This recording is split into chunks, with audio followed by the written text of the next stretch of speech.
Ayan po. Ngayon ko lang po nalaman mga kabida, no, na meron palang chop-chop gang diyan po sa House of Representatives, ano po, ano?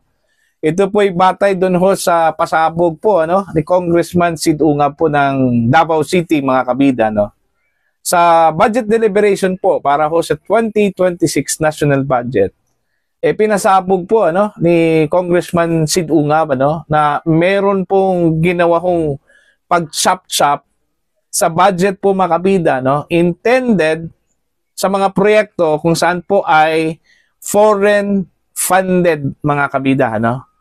Okay? Mula 2024 hanggang 2025 national budget, ano po. Eto, yung pag-uusapan po natin, ano, dito po sa ating episode for today. At bago yan, eto muna mga kabida.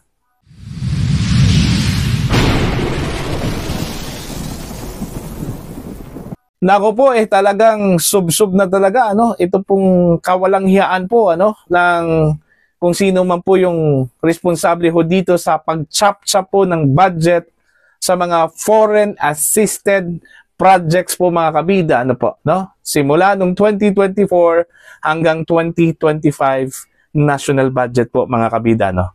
Umabot po ng 21 billion pesos, ano, yung 2024 na foreign assisted projects po mga kabida. Okay? Pero nauwi lang po siya wala pagdating ho sa General Appropriations Act kasi bigla hong na zero ang budget na yon mga kabida. Okay? Pagdating ho sa 2025, buti na lang po mayroon pang natira pero chinap-chap po according to Congressman Sid Ungab, ano? Eto, pakinggan muna natin ito hong si Congressman Ungab, ano, sa kanya hong pasabog mga kabida during the budget deliberation po, ano, para sa 2026 national budget. Narito po. Thank you, Madam Chair. Madam Chair, I would like to simplify what really happened.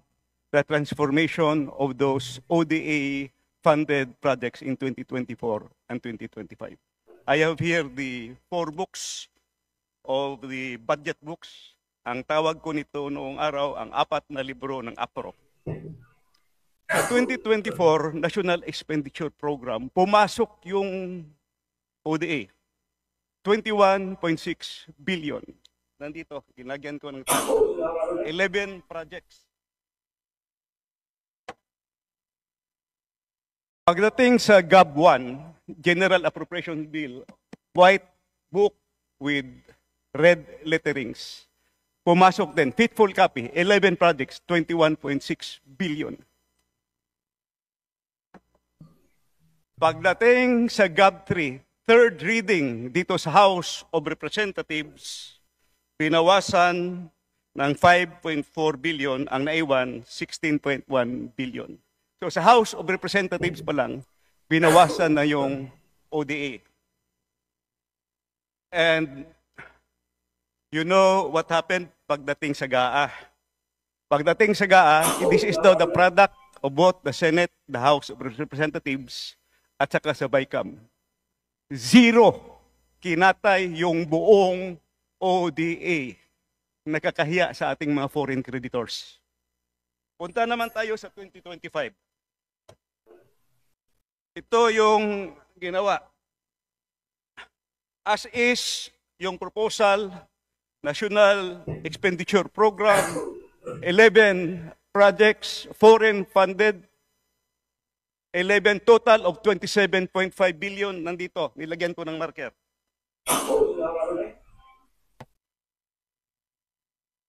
GAB 1, first reading, faithful copy. Nandito yung 11 projects. Total of 27.5 billion. Third reading, House of Representatives. Binawasan ng 18.6 billion, ang naiwan 8.9 billion na lang. ODA funded ito. May approved loan na sa mga foreign creditors. GAA 2025. In fairness to the other house, to the Senate, binalik nila yung 300 million. So yung 8.9 na naiwan dito sa House, naging 9.2 billion. Walang binawas pagdating sa Senado, pero ang overall total, ang nabawas is 67 of the flood control budget, which are big ticket. Pag sinabing big ticket, malalaki ito. These are the, kumbaga, super highway. Dito dadalo yung maliliit. So what happened to the ODA projects? It's very simple. Tingnan nyo lang. Nawala yung big ticket projects at nagsusulputan na parang kabuti yung maliliit na projects. Makita nyo yan sa budget.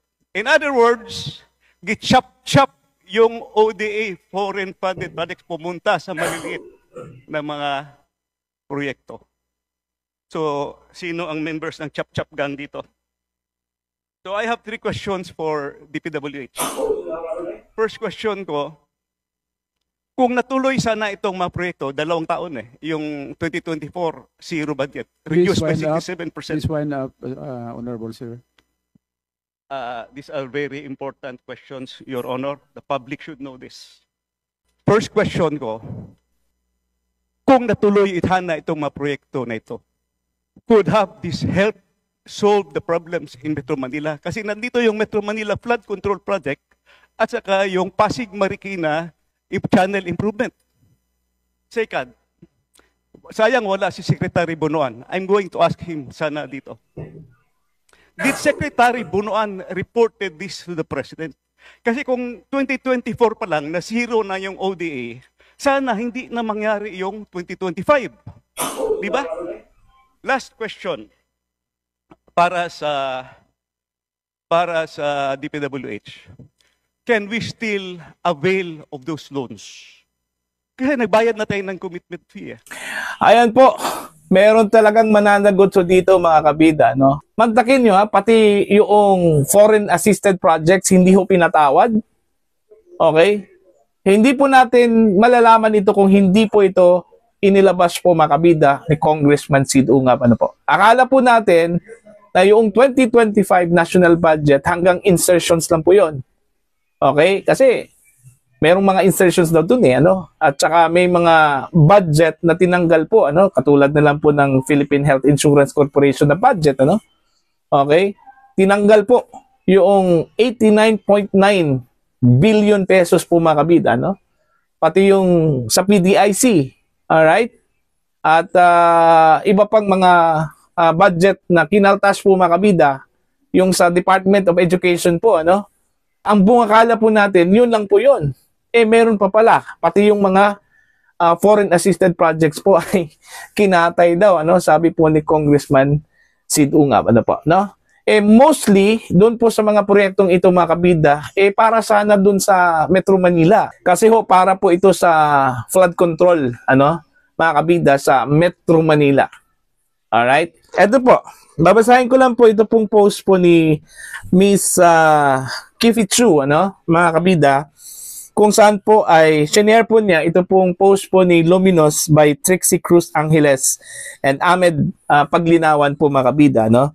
Ito po yung pasabog po ni Congressman Sid Ungab, ano? Kasi ang maganda lang po dito, dinitalya po nila, no?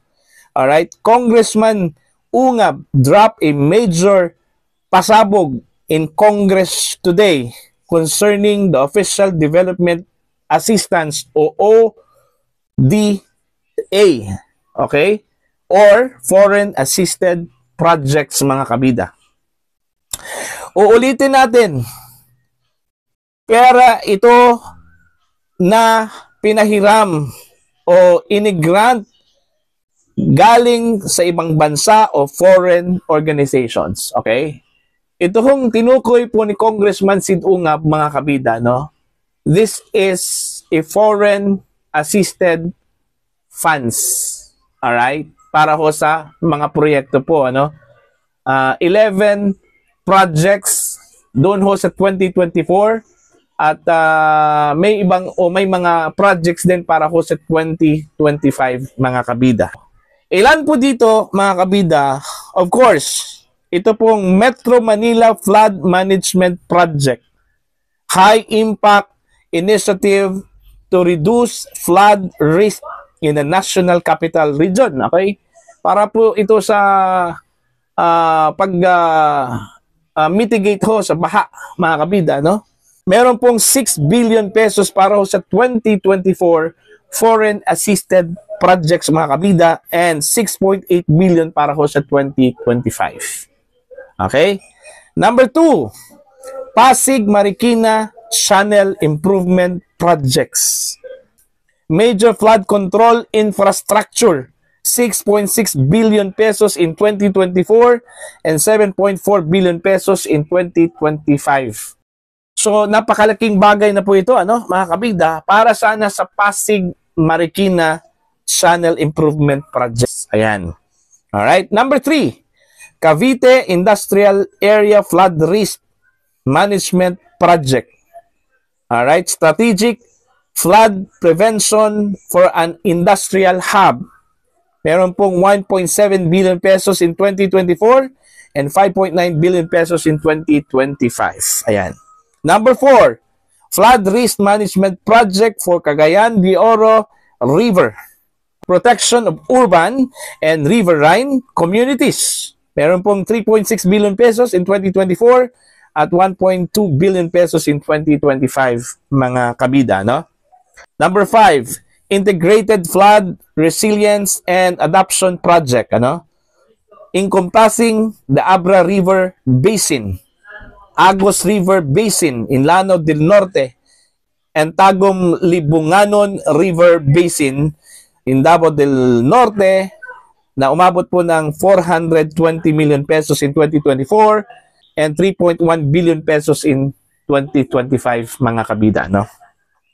Pero ang nangyari ay tila binaklas ang mga malalaking items na ito. Okay? Ibig sabihin po, sinapchap po, mga kabida. Okay? Kung titingnan ninyo yung table sa baba, yan, papakita ko po sa inyo yung table. Alright? 2024 at saka 2025, yan mga kabida, no? Okay?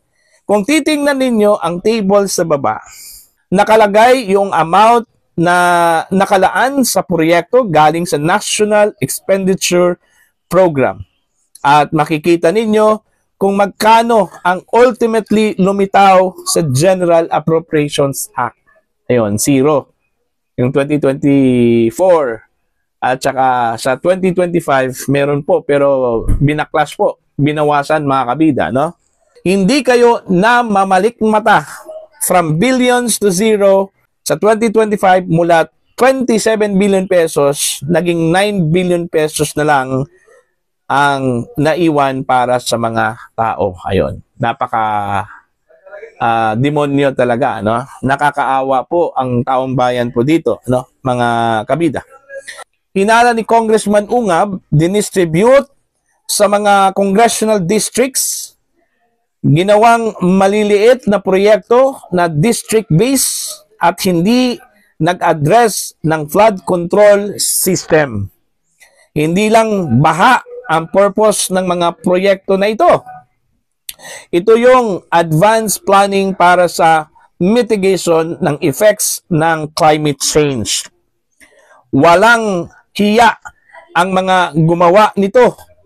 Kailangan nang imbestigahan na ang mga mambabatas na sangkot dito, mga kabida, no? So yun po. Okay? Yun po yung pasabog po ni Congressman Sid Ungab. Meron talagang loko-loko po, ano? Yan po sa Kongreso po, mga kabida, no? Yung sinabi po ni Congressman Ungab na chop-chop gang, ano? Akala ko po, ang chop-chop gang po ay makikita lang po natin yan, ano? Yan po sa smuggling, ano? Carnapping, ano? Usually sa carnapping po, pag once meron pong kinarnap po, mga kabida, no? Na sasakyan, ang ginagawa po ng mga karnapper po dyan, sinachap-chap nila yung mga gamit, ano? Yung mga nasa loob po ng sasakyan, ano po, mga kabida. Yun, ibebenta nila po yun, ano? Individually, mga kabida. Yun yung chap-chap. At yun ay matatagpuan lang po natin dun po sa mga karnappers, mga kabida. Okay? Hindi po sa budget, pero ngayon ko lang po nalaman na meron palang ganun, ano, sa appropriations po, mga kabida, dyan po sa Kongreso. Okay? Malinaw po, kung titingnan po natin yung table ng 2024, ang nagbawas po, mga kabida, no, ito pong House of Representatives. Alright? Pati yung 2025, ano? Buti na lang po, ito pong Senado ay hindi po nila tinatch po mga kabida yung budget. Andun pa rin. Ano? Pero yung House of Representatives, sila talaga yung nagbawas daw. Ano? Sabi po ni Congressman Sid Ungab. Kaya mas maigi sana ano, na humarap ito pong si Congressman Zaldico sa investigasyon po dyan po sa House of Representatives para po mapaliwanag po niya kung bakit nangyari po to. Ano? Kasi nung time na yon si Congressman Zaldico yung chairperson po ng appropriations po, mga kabida. Okay? Bakit nagkaganon? Bakit po nawala yung budget ng mga foreign assisted projects mga kabida noong 2024 doon po sa General Appropriations Act? Saan napunta yung pera na yon mga kabida? Alright? Yun yung malaking tanong. Ang pwede lang pong sumagot dyan, ito hong si Congressman Zaldico, po.